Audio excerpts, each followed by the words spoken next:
Yeah. Weezy,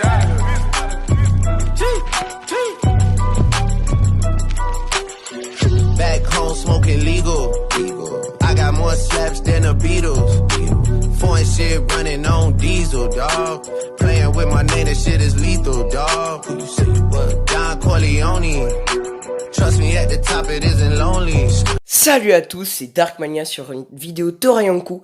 Aujourd'hui donc c'est un top 8 des corsaires par puissance avant ellipse du monde de One Piece. Donc c'est une vidéo qui m'a pris quelques temps à faire parce que j'ai dû tergiverser pendant quelques temps. Et c'est vrai que pour les 3 premiers j'ai eu du mal. Voilà, on va commencer tout de suite. À la 8ème place, Boa Hancock. On commence ce top avec Boa Hancock, l'impératrice pirate. Pour son histoire, Boa était une esclave des dragons célestes, et elle a été sauvée avec ses sœurs par Fisher Tiger, l'homme poisson. Ensuite, elle s'est retrouvée à un endroit qui lui convenait bien, Amazon Lily, l'île des femmes. On sait également qu'Hancock est amoureuse de Luffy. Pour son pouvoir maintenant, Hancock transforme en pierre tous ceux qui la trouvent belle et qui tombent amoureux. Aussi, elle se bat très bien au corps à corps, et on a pu le voir à Marineford où elle a détruit plusieurs pacifistas à elle toute seule, alors que les Mugiwara ont eu du mal à en détruire un seul.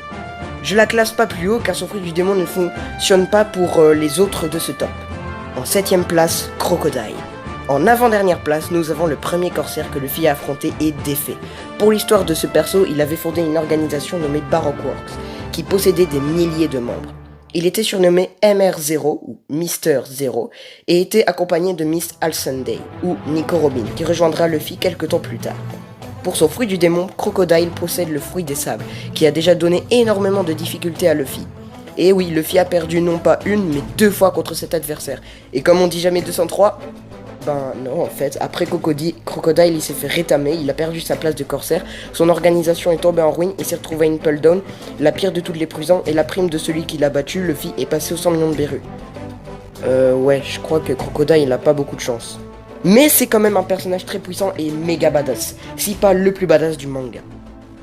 En 6ème place, Gecko Moria. Alors là, ça va sûrement faire débat. Moria aurait pu être classé beaucoup plus haut pour vous, mais je vais tout vous expliquer. D'abord parlons de lui. Moria est le 2e plus grand corsaire que Luffy a battu. Mais contrairement à Crocodile, il est resté corsaire, alors que Luffy l'avait quand même battu. Pour son fruit du démon, il est surpuissant. Et là, c'est là que je dois vous expliquer pourquoi il n'est qu'à la 6ème place. Dans cette vidéo, je parle de ce que le corsaire peut faire avec son fruit du démon tout seul, mais sans utiliser d'autres personnes. Par exemple, si Moria donnait plus de 100 000 ombres à Luffy, là il aurait pu occuper la 2e place, ou la première peut-être.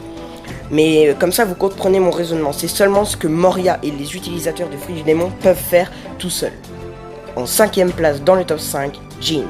C'est officiel, Jin va officiellement rejoindre Luffy, même s'il n'est pas avec les Mugiwara actuellement. On a rencontré Jin à Impel Down avec Ace. Pour Jin, j'avoue que j'ai un petit peu de mal avec ce personnage, mais bon, le sujet d'aujourd'hui c'est la puissance. Et Jin, il en a de la puissance, car c'est un homme poisson qui maîtrise parfaitement le karaté des hommes poissons. Et avec Yanko Gaming et MP3 Gaming, on a fait une vidéo sur les niveaux de puissance dans One Piece. Et Sanji et Jin m'ont le niveau corsaire. J'ai classé Jin, ou Jinbei pour ceux qui préfèrent, en 5ème place, car il est pour moi le plus puissant que ceux cités avant. Mais il n'a pas encore le niveau pour les 4 premiers, et ça s'explique parfaitement. En 4ème place, Bartholomew Kuma. En 4ème position, on a Kuma que nous rencontrons pour la première fois dans le tome 25, en même temps que Doflamingo et Sengoku le Bouddha. Kuma a fait partie de l'armée révolutionnaire. Il était le souverain du royaume de Sorbet. Il est au service des dragons célestes et il a prêté son corps au pacifista de Vegapunk avec l'aide de Kizaru. Kuma a le fruit des coussinets. Alors là, je vais vous expliquer un petit peu. En clair, grâce à son fruit des coussinets, Kuma, il peut transporter qui il veut à un endroit qu'il décide. Donc il les touche avec sa paume et il disparaît comme il a fait avec les Mugiwara sur l'archipel Sabaody. Et son fruit des coussinets est aussi quelque chose qui lui permet de prendre les dégâts que quelqu'un a eu et le remettre sur quelqu'un d'autre, ce qui est aussi très puissant. En 3ème place dans le top 3, Doflamingo. Dans le top 3, on a Don Quichotte Doflamingo, qui à la base était un dragon céleste et qui a tué son père car il ne voulait pas vivre comme un Tenryubito, alias dragon céleste. On le rencontre donc, comme dit avant, dans le tome 25 de One Piece. Doflamingo a fait preuve d'une énorme puissance à Marineford, et à Dressrosa, son combat contre Luffy était un méga combat. Et c'est Luffy qui a triomphé à la fin grâce au Gear First, et il avait une dernière transformation, le Snake Man, qui révélait à Whole Cake. Donc Luffy est plus puissant beaucoup plus peut-être que Mingo, alors que Nuffy n'est pas plus fort que les deux premiers. Je crois que Doflamingo est un peu moins puissant que Zoro, mais ça ce sera peut-être pour une prochaine vidéo sur Torayanku si vous le voulez. En seconde place, Mihawk. À la seconde place, le meilleur sabreur du monde et aussi le rival et maître de Zoro.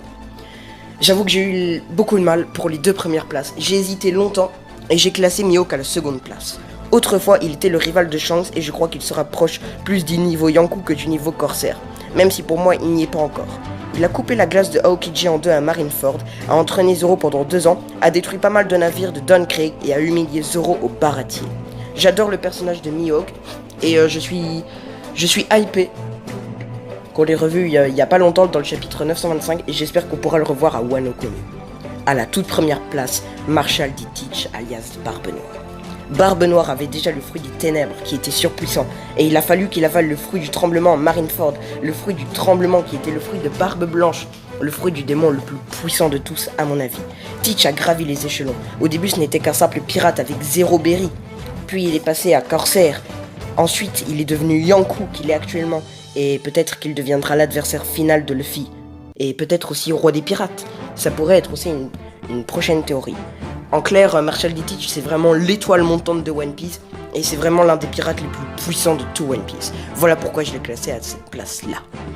Voilà, du coup, j'espère que cette vidéo sur mon top 8 des corsaires vous aura plu.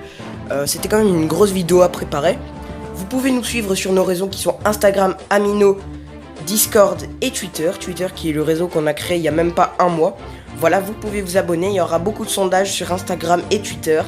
Et on vous tiendra au courant de prochaines vidéos. Je ne l'ai pas encore fait sur Twitter. J'attends déjà les 10 abonnés sur Twitter. Ce serait bien.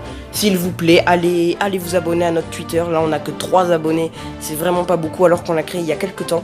Tout est dans la description. Tout. Allez aussi vous abonner à PewDiePie parce que là, il est en train de se faire dépasser par T-Série. Il se fait défoncer. À très bientôt. Allez mater la dernière vidéo également. Et salut. Go.